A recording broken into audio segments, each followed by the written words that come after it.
హైదరాబాద్ గణేశుడికి వినాయక చవితి సందర్భంగా తొలి పూజ నిర్వహించారు. గణేశుడికి కలశ పూజ, ప్రాణప్రతిష్ఠ చేశారు. ప్రాణప్రతిష్ఠకు తెలంగాణ రాష్ట్ర గవర్నర్ జిష్ణుదేవ్ వర్మతో పాటుగా మంత్రి పొన్నం ప్రభాకర్, ఎంపీ అనిల్ కుమార్ యాదవ్, ఎమ్మెల్యే దానం నాగేందర్ హాజరయ్యారు. మరోవైపు ఖైరతాబాద్ గణేశుడిని చూసేందుకు దర్శనం కోసం పెద్ద ఎత్తున భక్తులు చేరుకున్నారు. రాష్ట్రంలో అత్యంత వైభవంగా గణపతి నవరాత్రి నిర్వహిస్తామని కాంగ్రెస్ నేతలు తెలిపారు.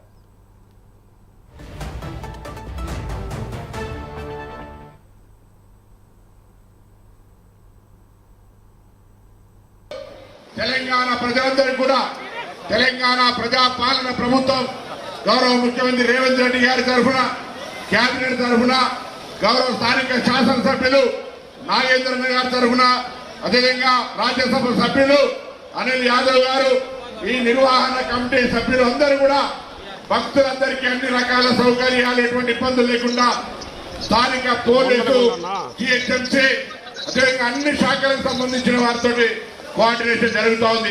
అదే కాకుండా ఇప్పుడే పెద్దలు దానం నాగేంద్రన్న గారు చెప్పినట్టు 70 సంవత్సరాల కింద శంకరన్న మొదలుపెట్టిన ఈ యొక్క వినాయకుడిని పెద్దలు దర్శనన్న వారి నాయకత్వంలో, అదే విధంగా ఈ రోజు వాళ్ళ కుటుంబ సభ్యులంటే వాళ్ళ కుమారుడు రాజ్ కుమార్ అన్న గారి నాయకత్వంలో ప్రతి కుమారుడు, కుమార్తె, అక్క కూడా ఉంది, వాళ్ళ ఫ్యామిలీ మొత్తం కూడా డెడికేటెడ్ గా ఈ యొక్క వినాయకుడికి డెడికేటెడ్ గా పనిచేస్తూ వాళ్ళ ఒక సర్వీస్ ని కూడా అంకితం చేస్తూ ప్రతి సంవత్సరం కూడా ఈ 11 రోజులు కూడా ఎలాంటి ఇబ్బందులు లేకుండా భక్తి శ్రద్ధలతో వాళ్ళందరూ కూడా సేవ చేసుకోవడం జరుగుతుంది. రాష్ట్ర ప్రభుత్వ పరంగా పొన్నం ప్రభాకర్ గారు ముఖ్యమంత్రి గారి ఆదేశాల మేరకు రివ్యూ మీటింగ్ పెట్టి ప్రభుత్వ పరంగా ఈరోజు వివిధ డిపార్ట్మెంట్ వారి యొక్క కోఆర్డినేషన్ తోని ఈ యొక్క ఉత్సవ కమిటీ యొక్క కోరిక మేరకు మరి ఏర్పాట్లని ముఖ్యమంత్రి గారి యొక్క పర్యవేక్షణలో, ఇన్ఛార్జ్ మంత్రి గారి యొక్క పర్యవేక్షణలో ఇంత గొప్పగా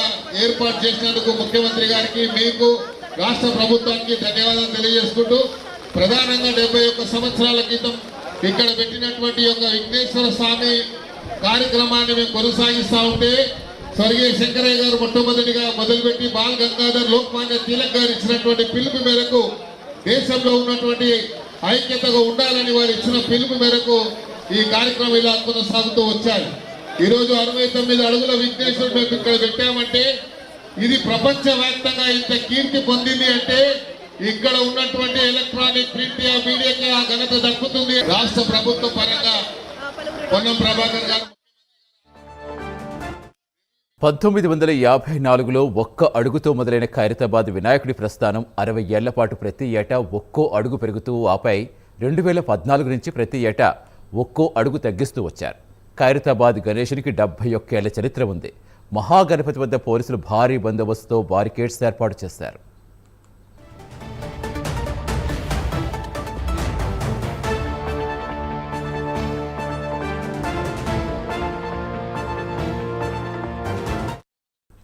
ఆరు 600 మంది పోలీసులతో పాటుగా 60 సీసీ కెమెరాలతో భద్రతా పర్యవేక్షణ చేస్తున్నారు. 100 మంది ప్రైవేట్ సెక్యూరిటీ సిబ్బంది అంబులెన్స్లు సిద్ధం చేశారు. సెప్టెంబర్ 6 సాయంత్రం వరకు ప్రతిరోజు ఉదయం 6 నుంచి రాత్రి 11 గంటల వరకు భక్తులు దర్శనం చేసుకునే అవకాశం కల్పిస్తున్నారు.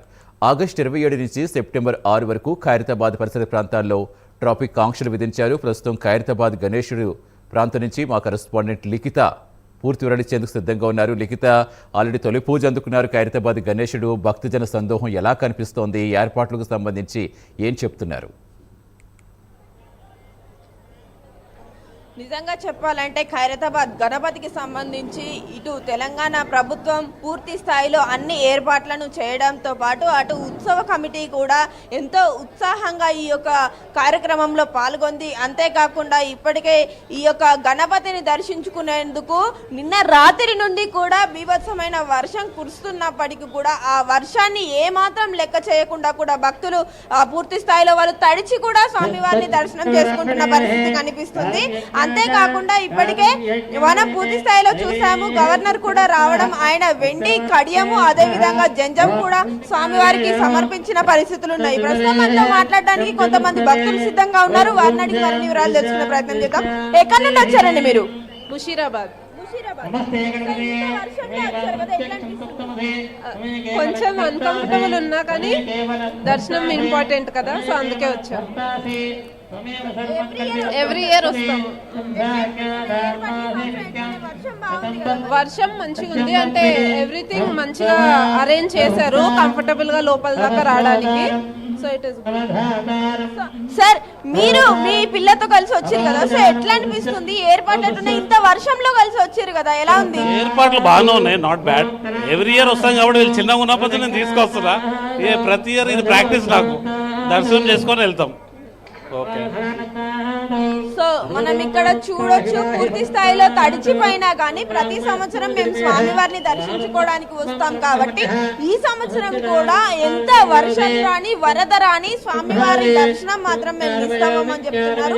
అదే విధంగా ఈ యొక్క క్యూ లైన్ల ఏర్పాటు కూడా చాలా అద్భుతంగా చేయడం, మరికొన్ని ప్రాంతాల్లోనైతే అక్కడ చూస్తున్నాము టెంట్లు కూడా ఏర్పాటు చేయడం, షెడ్లు ఏర్పాటు చేసి తాత్కాలికంగా ఈ యొక్క షెడ్లను ఏర్పాటు చేయడమే కాకుండా ఇక్కడికి వచ్చే భక్తులకు ఎలాంటి ఇబ్బంది కలగకుండా అటు ఫ్రీ వాటర్ సప్లైతో పాటు మెడికల్ ఫెసిలిటీని కూడా అందిస్తున్న పరిస్థితి కనిపిస్తుంది. ఉదయం నుండి కూడా వర్షం అనేది చాలా ఎక్కువగా ఉన్నప్పటికీ కూడా ఇక్కడ మనం చూస్తున్నాము, ఇక్కడ ఏ భక్తులకి ఎలాంటి ఇబ్బంది కలగకుండా ఇటు కేర్ హాస్పిటల్ కి సంబంధించిన అంబులెన్స్ ను కూడా ఎమర్జెన్సీ సర్వీస్ లో అంబులెన్స్ ను ఏర్పాటు చేయడం కావచ్చు, అలాగే ఎన్సీసీ క్యాండిడేట్స్ కావచ్చు, పూర్తి స్థాయిలో వాలంటీర్లను ఏర్పాటు చేయడం, చాలా వరకు కూడా వచ్చే భక్తులు ఇటు వరద వచ్చినా ఇటు ఏదైనా ఇబ్బంది అయినా కానీ పూర్తి స్థాయిలో వాళ్ళకి ఎలాంటి ఇబ్బందులు కలగకుండానైతే ఇప్పటికే ప్రభుత్వం అన్ని ఏర్పాట్లను చేయడం జరిగింది.